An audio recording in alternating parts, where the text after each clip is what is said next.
je me suis demandé. La relativité pourrait-elle être renversée? Après tout, nous avons cru à beaucoup de choses fausses auparavant.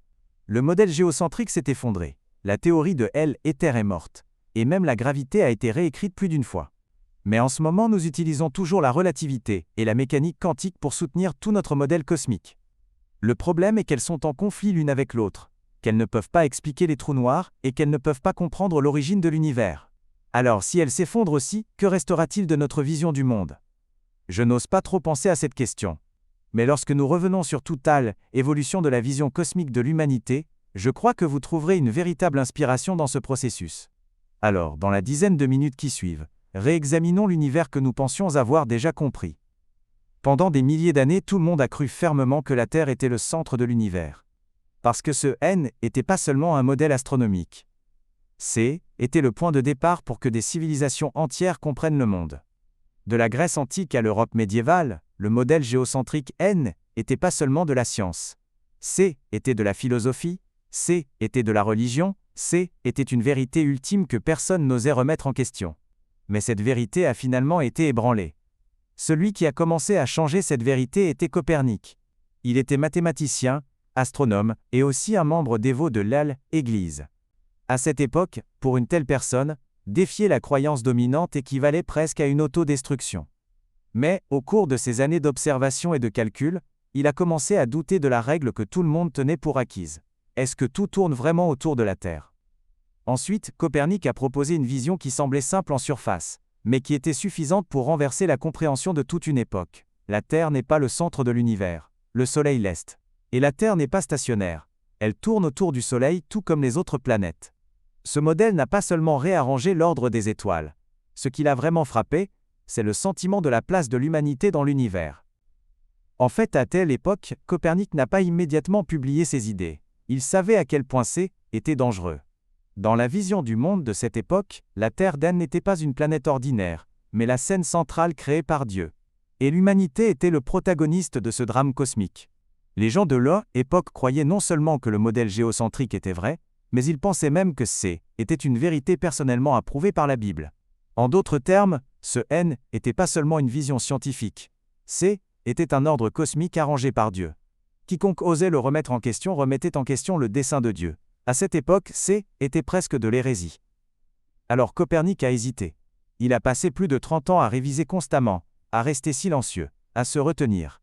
Ce n'est qu'au dernier moment de sa vie qu'il a accepté de publier ce livre qui a défini une époque, astérisque de Revolutionibus Orbium Coelestium astérisque, des révolutions des sphères célestes. On dit qu'il n'a vu épreuve imprimée que sur son lit de mort en 1543. Mais même ainsi, l'apparition du livre n'a pas immédiatement fait de vagues. De nombreux érudits le traitaient comme un outil de calcul pratique, mais ne croyaient pas qu'il décrivait l'univers réel. À leurs yeux, ce N était qu'un meilleur modèle mathématique, sans signification révolutionnaire. L'Église est également restée silencieuse pendant un certain temps, non pas parce qu'elle était d'accord, mais parce qu'elle ne ressentait pas encore le besoin de réagir. Cependant, ce silence N était que le prélude à une tempête. Au fil du temps, de plus en plus de scientifiques ont commencé à prendre le modèle héliocentrique au sérieux. Et le plus explosif d'entre eux était Galilée. Il a utilisé l'outil le plus avancé de l'époque, le télescope. Pour nous aujourd'hui, ce ne sont peut-être que quelques lentilles, mais à cette époque, C était presque comme ouvrir une fenêtre sur les cieux. Il a regardé la Lune et a vu des cratères et des montagnes. Il a regardé Jupiter et a découvert qu'elle avait des lunes en orbite autour d'elle. Cela a directement brisé la structure sacrée selon laquelle tous les corps célestes tournaient autour de la Terre. Il a également observé les phases de Vénus. Un phénomène qui ne pouvait être vrai que si elle orbitait autour du Soleil. Ces découvertes ont donné aux idées de Copernic des preuves visibles pour la première fois. Bien sûr, Galilée n'a pas choisi de rester silencieux à cette époque. Il a commencé à enseigner publiquement le modèle héliocentrique, et a même écrit des livres en italien au lieu du latin, afin que les gens ordinaires puissent les comprendre.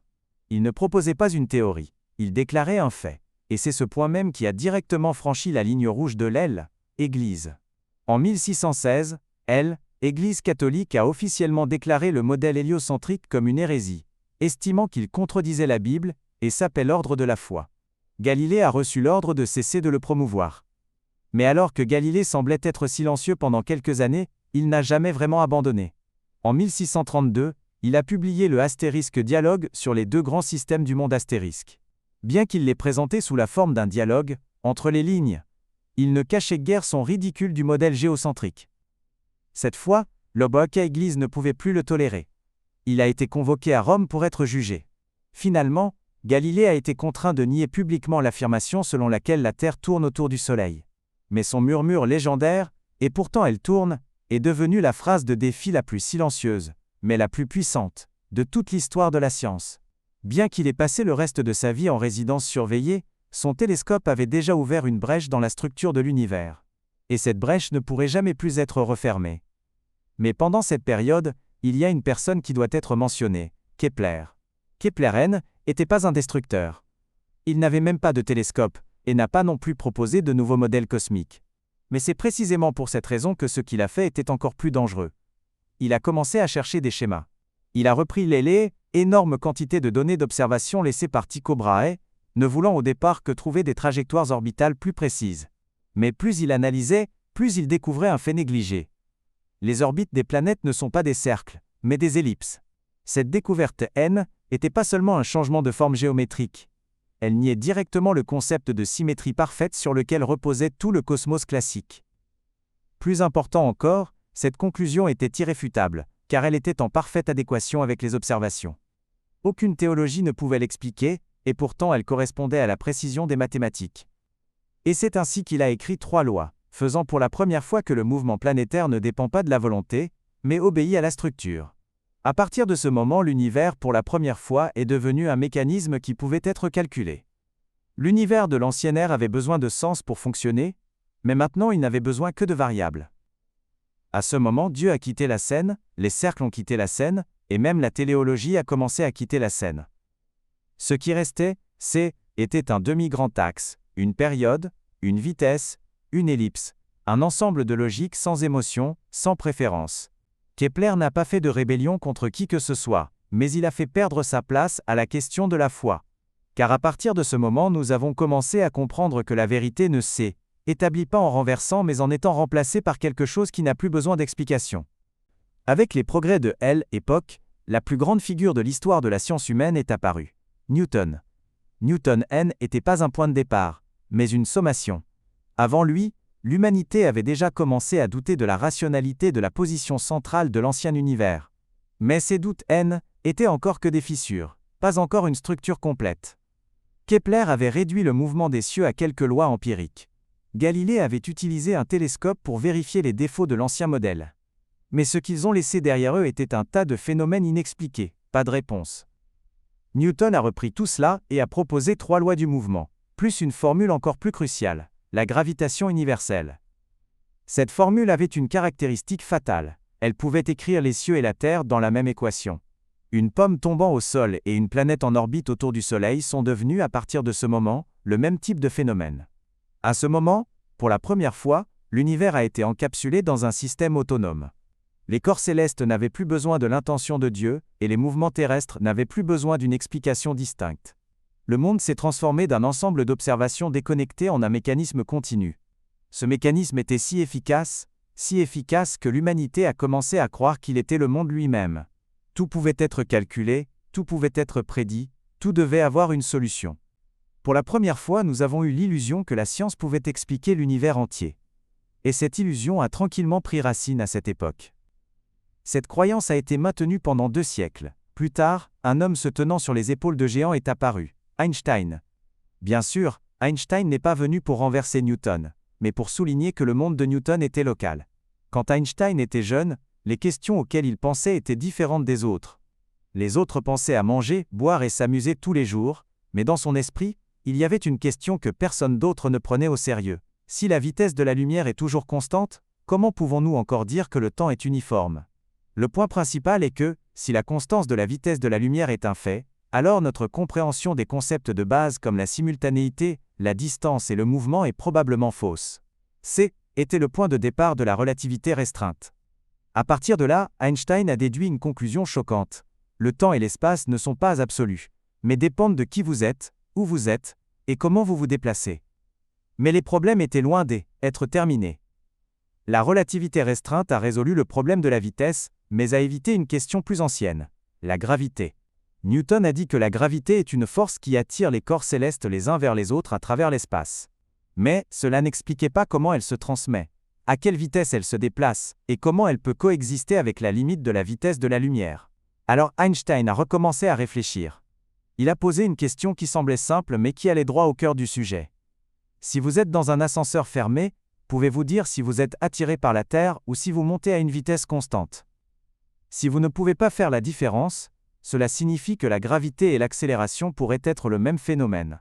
Cette expérience de pensée est devenue la graine de la relativité générale. Pendant les 10 années suivantes, il a travaillé presque seul, calculant et construisant à plusieurs reprises sur des carnets et des brouillons. Finalement, il a proposé un cadre très subversif. La gravité n'est plus une force. C'est la trajectoire qu'un objet suit naturellement après que la masse a courbé l'espace-temps. La masse dit à l'espace-temps comment se courber, et l'espace-temps courbé dit aux objets comment se déplacer.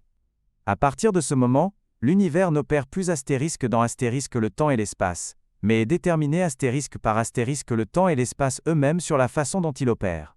Cette théorie est la relativité générale. Ce n'est pas une version plus complexe de la mécanique newtonienne, mais une reconstruction cognitive fondamentale. L'espace peut être déformé, le temps peut être accéléré, et la réalité devient relative à l'observateur. Chaque mesure n'est pas seulement l'enregistrement d'un phénomène, mais la reconstruction du monde. Ainsi, la relativité générale n'est pas une extension de notre compréhension de l'univers, c'est le début de la façon dont nous sommes changés par l'univers. Juste au moment où Einstein était occupé à réécrire la structure de l'espace-temps, des fissures ont également commencé à apparaître à l'autre bout de la physique. Cette fois, le problème ne venait pas de la gravité céleste ou de la vitesse de la lumière, mais émergeait de l'intérieur du monde quantique. La première chose qui a sonné l'alarme était un petit problème, presque insignifiant. La formule du rayonnement du corps noir devenait incontrôlable à haute fréquence. Selon les prédictions de la physique classique, L/L, énergie de rayonnement devrait être distribuée de manière stable à mesure que la fréquence augmente. Mais la réalité N n'était pas comme ça. Les expériences ont montré que plus la fréquence était élevée, plus la valeur prédite était absurde, s'approchant même de l'infini. Ce N n'était pas seulement une erreur de calcul. C était un signe que toute la théorie commençait à s'effondrer aux plus petites échelles. Face à cette lacune, Planck a fait quelque chose que personne d'autre N était prêt à faire en premier. Il a supposé que L, énergie n'est pas libérée de manière continue, mais est conditionnée en unités discrètes, ou quanta. Cette hypothèse violait la croyance en la continuité du monde qui était en vigueur depuis le système de Newton. Mais il n'avait pas de meilleure solution, il a donc dû utiliser cette idée pour sauver la formule en question. Personne ne s'attendait à ce que cette hypothèse mathématique temporaire ouvre un monde entier. À partir de ce moment, une série de phénomènes a commencé à devenir incontrôlables. La lumière se comporte parfois comme une onde, parfois comme une particule. Les électrons n'orbitent pas de manière stable autour du noyau, mais apparaissent par sauts discrets. Plus vous essayez de mesurer la position d'une particule, plus son impulsion devient floue. La mesure n'est plus une observation neutre, mais une participation. Ce N n'était pas une question de corriger un ancien modèle. C était toute la structure du monde qui, N, n'était pas du tout ce que nous imaginions. Dans les années 1920, cet ensemble de phénomènes a commencé à être organisé en un système par un groupe de jeunes physiciens, Bohr, Heisenberg, Schrödinger. Ils ont proposé les concepts clés que nous connaissons aujourd'hui, la superposition, l'incertitude, la dualité onde-particule. Ils ont dit que ce ne sont pas seulement des langages théoriques, mais un tout nouveau codage de la réalité. Ils ne disaient pas que l'univers n'a plus de loi, mais que ce monde n'est pas toujours prêt à être compris par vous. Et cette théorie quantique n'est pas née pour nier la relativité, et pourtant elle est finalement entrée en conflit le plus fondamental avec elle. L'une décrit la structure continue des masses énormes et de l'espace. L'autre décrit les sauts probabilistes de minuscules particules dans l'imprévisibilité. L'une écrit le monde comme de la géométrie. L'autre écrit le monde comme des statistiques. Et à ce jour, nous ne pouvons pas les assembler. Mais si elles ont toutes les deux raison, comment peuvent-elles être incompatibles? Le problème se situe précisément ici. Nous, les gens modernes, avons donc cherché une théorie qui puisse permettre au processus d'effondrement d'un trou noir d'obéir à la fois à la gravité et de ne pas violer la conservation de l'information quantique. Nous les avons donc regroupés dans le même problème, par exemple les trous noirs. Einstein a dit que la gravité provoquerait une courbure infinie de l'espace-temps à des densités extrêmement élevées, formant une soi-disant singularité. Mais la théorie quantique dit qu'aucun système physique ne peut être comprimé en un point infiniment petit, et que l'information ne peut pas être détruite. Ces deux phrases ne sont pas seulement logiquement incohérentes, mais même leurs mathématiques commencent à poser des problèmes. Nous avons essayé de faire coopérer les deux systèmes, mais ils ne donnent qu'une seule chose, le chaos. Ou prenez l'origine de l'univers. La relativité prédit que le Big Bang est né d'une singularité initiale. Mais la mécanique quantique s'effondre complètement à ce moment-là. La fonction d'onde échoue, la prédiction s'arrête. Même les phénomènes que nous pouvons observer aujourd'hui, comme les ondes gravitationnelles, la distribution du décalage vers le rouge du CMB et le comportement de la matière noire, semblent tous sauter d'avant en arrière entre les deux théories. La relativité peut expliquer la première moitié, la théorie quantique peut expliquer la seconde moitié, mais aucune théorie unique ne peut raconter toute l'histoire. Ce n'est pas que nous n'avons pas de théorie. Nous avons simultanément deux vérités mutuellement exclusives, mais toutes deux efficaces. C'est comme si nous avions deux clés, dont chacune peut ouvrir la moitié de l'univers, mais ne peut jamais ouvrir toute la porte. En fait, nous avons essayé de trouver la clé qui peut ouvrir toute la porte. La tentative la plus célèbre s'appelle la théorie des cordes, un concept qui part du niveau micro et tente d'unifier toutes les forces fondamentales de l'univers entier. Son point de départ est en fait très simple. Si les électrons, les quarks, les gravitons et ces particules les plus fondamentales ne sont pas des points, mais des cordes vibrantes, alors différentes fréquences de vibration sont les manifestations de différentes particules. Cela signifie que toutes les particules sont en fait une seule chose, juste dans différents états de vibration. Cela tente non seulement d'unifier la force électromagnétique, la force forte et la force faible, mais veut également écrire la gravité dans le même ensemble des équations. Mais plus elle est parfaite, plus elle est difficile à vérifier. Pour que la théorie des cordes tienne, l'univers doit avoir 10 ou même 11 dimensions. Ces calculs sont si complexes qu'ils sont presque impossibles à vérifier, et elle ne peut guère faire de prédictions spécifiques et testables. En d'autres termes, nous avons construit un modèle cosmique extrêmement élégant, mais nous ne savons pas ce qu'il décrit réellement. Bien sûr, la théorie des cordes n'est pas inutile, elle pourrait être juste. Mais son problème est que nous ne pouvons même pas la falsifier. C'est comme si nous voyions une porte vers la structure profonde de l'univers, mais derrière la porte il fait noir, et lorsque nous insérons la clé, rien ne s'ouvre. Mais alors que tout le monde débattait encore de la question de savoir si l'information est réellement perdue, une autre conjecture, complètement différente, a tranquillement émergé. Peut-être que l'information n'est jamais entrée dans le trou noir, elle est toujours là, simplement conservée à la frontière. Cette conjecture s'appelle le principe holographique. En 1997, Juan Maldacena a proposé une correspondance mathématique. Dans certains modèles cosmiques, un champ gravitationnel dans un espace tridimensionnel peut être entièrement décrit par une théorie quantique sur sa frontière bidimensionnelle. En d'autres termes, le monde tridimensionnel que nous voyons n'est peut-être qu'une projection d'informations bidimensionnelles. Les informations stockées à la frontière d'un trou noir ne sont que le point de départ de cette idée. Si cette conjecture se vérifie, alors nous devons admettre que ce que nous appelons la réalité n'est peut-être qu'une image projetée à la frontière, et non l'entité solide que nous pensions qu'elle était. Nous ne sommes pas astérisque dans astérisque l'univers, nous astérisque sommes astérisque son état déplié. Le problème est sur quoi nous basons-nous pour ces théories, sur l'observation, sur les mathématiques, sur le langage. Mais ces outils eux-mêmes sont les produits du système cognitif humain. Lorsque nous parlons de lois, de structure, d'explication, de symétrie, de thermodynamique, ces mots semblent objectifs, mais ce sont en fait des modèles de compréhension créés par notre système nerveux. Nous n'expliquons pas l'univers, nous réécrivons l'univers d'une manière qui puisse être comprise par notre cerveau. Ce n'est pas un échec de la science mais une frontière du langage. Cela rend donc encore plus incertain le fait que la vérité de l'univers, que nous pensions à l'origine être un ordre caché derrière le chaos, un mécanisme qui pourrait être révélé à condition de trouver les bonnes équations. Mais maintenant nous constatons que même la relativité et la mécanique quantique, les deux piliers les plus solides de notre science actuelle, ne peuvent pas coexister pacifiquement dans le même univers. Nous pensions qu'elles fusionneraient en une théorie finale, mais après des décennies, elles se nient toujours mutuellement. Ce n'est pas un problème de théorie incomplète, c'est que nous n'avons jamais été clairs sur le langage que nous essayons d'utiliser pour comprendre l'univers. Peut-être que depuis le début nous avons mal compris la question de la vérité.